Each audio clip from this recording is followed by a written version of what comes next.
Hey, welcome to UK Wildcrafts. In this video I'll show you how you can collect and use dock seeds for making flour.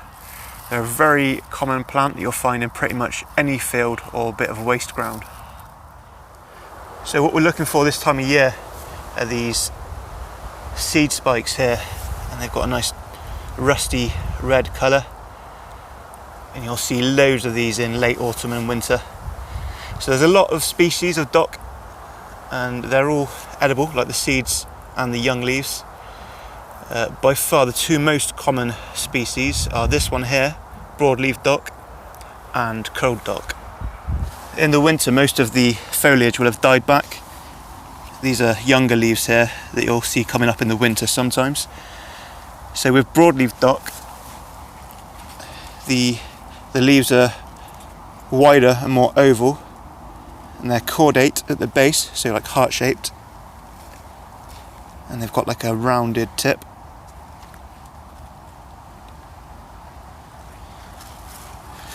Often with the leaves near the base, they often have like a red petiole. These ones don't. And these leaves in the spring and summer, when they reach their full size, can be over a foot long. So that is broadleaf dock, and then right next to it here we have the curled dock. So these leaves are a lot more elongated. They'll also grow to about a foot in length, and they've got quite a wavy margin. The best time to collect dock leaves is in the spring, when you get the new growth, otherwise the leaves can be a bit tough and bitter. They're also fairly high in oxalic acid, which is right in small doses, but it's best not to eat too much. And they're related to sorrel, which also is quite high in oxalic acid. And they're in the same family as buckwheat, and the seeds are fairly similar to buckwheat. So the seeds persist on the plant for quite a few months, so they can be a good food source throughout the winter. And to tell that it's broadleaf dock, which this one is here, if you look at the casings of the seed, like the membrane, you'll see they've got little irregular teeth. So broadleaf dock has that, but if you look at curled dock, the membrane or the wings around the seed don't have those teeth on. And also the seeds usually come in threes, and one of the seeds is a bit bigger than the other two.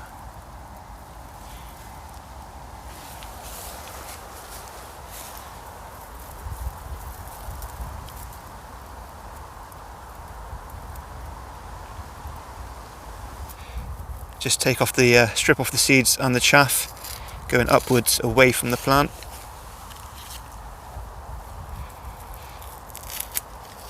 You can, if you want, remove some or all of the chaff. You just need to use the winnowing technique that I showed in my video on fat hen seeds. But if I'm making dock seed flour, I'll often leave most of the chaff on just for a bit of extra fibre. Just be careful where you get your seeds from. If you're in a farmer's field, he might have sprayed them with pesticide, because these plants do spread very quickly, so farmers don't really like them. But I've just found a bit of waste ground in between some retail parks, and that's a good sort of place to go looking for wild foods.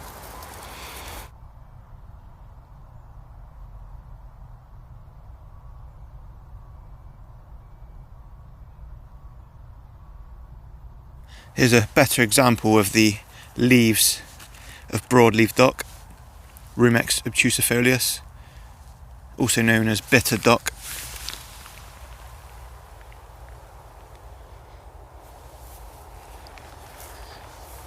There's a nice patch of the seeds.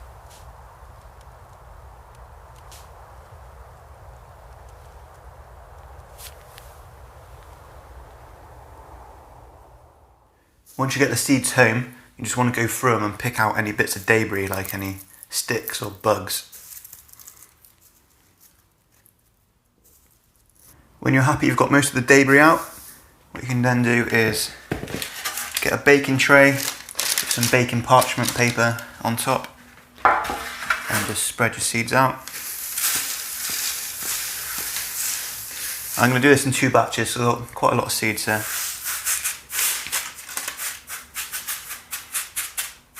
So I'm going to roast these seeds for a little bit. You don't have to do this, but I like to do it because it gives the seeds a bit of a nuttier flavour, and it also helps to make sure they're dried out properly, because you need these seeds to be really dry to make flour from them.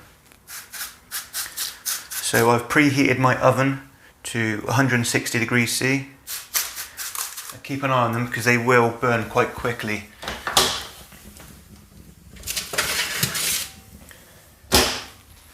So normally between 5 and 10 minutes is enough.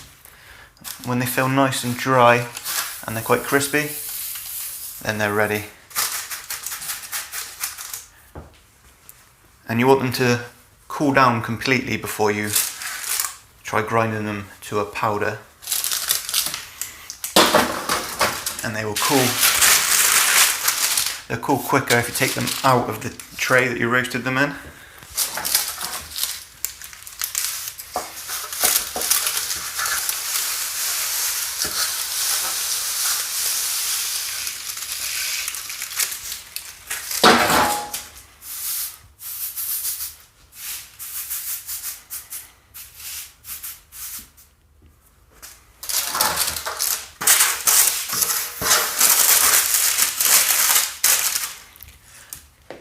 And I'm going to do the same for the second batch of seeds.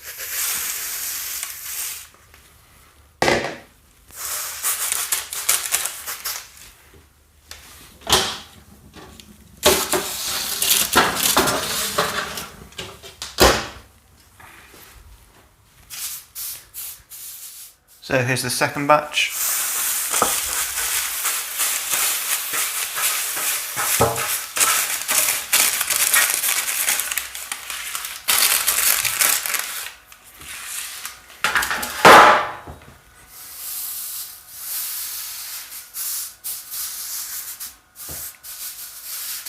So I'll leave these to cool for probably about 10 minutes or so, will be enough.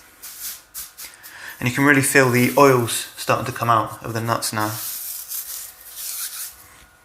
If you did want to remove the chaff from the seeds, now is the best time to do it after they've been dried, because it just comes off a lot easier. But like I said before, I'm going to keep most of the chaff in for a bit of extra fibre. Now you can grind the seeds to flour. I use a blender, but you can also use a coffee grinder, or you can do it the old-fashioned way and grind them by hand. But this can take a long time if you've got a big batch of seeds.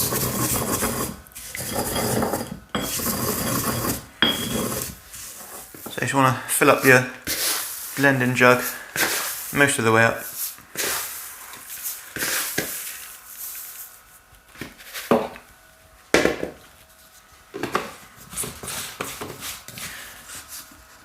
So if you just blend it for a few seconds, you'll get a coarser flour.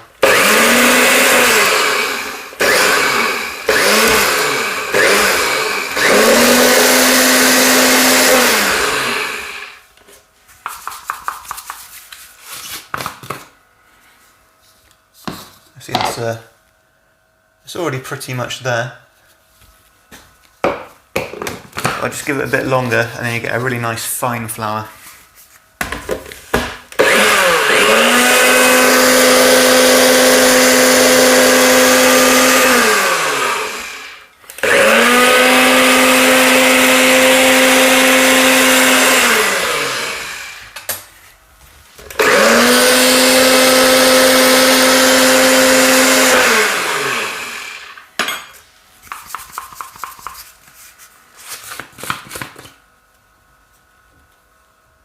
That's got a really nice earthy nutty smell. It smells a bit like hazelnut to me. You see there? Nice fine flour.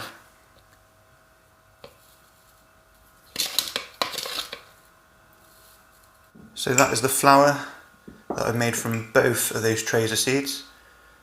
So you see it does grind down quite a lot, but it's a good pint's worth of flour there. And those seeds that I harvested, there's only a fraction of the amount growing in the fields near me. Dock seed flour is gluten-free, so it won't rise on its own. But it's best for using for things that you don't want to rise anyway, like cookies, brownies or crackers. You can use it in baking too. Just mix it with like your normal wheat flour. Like, I'll use a ratio of 3/4 wheat flour to 1/4 dock seed flour, just to give it that extra bit of nutrition.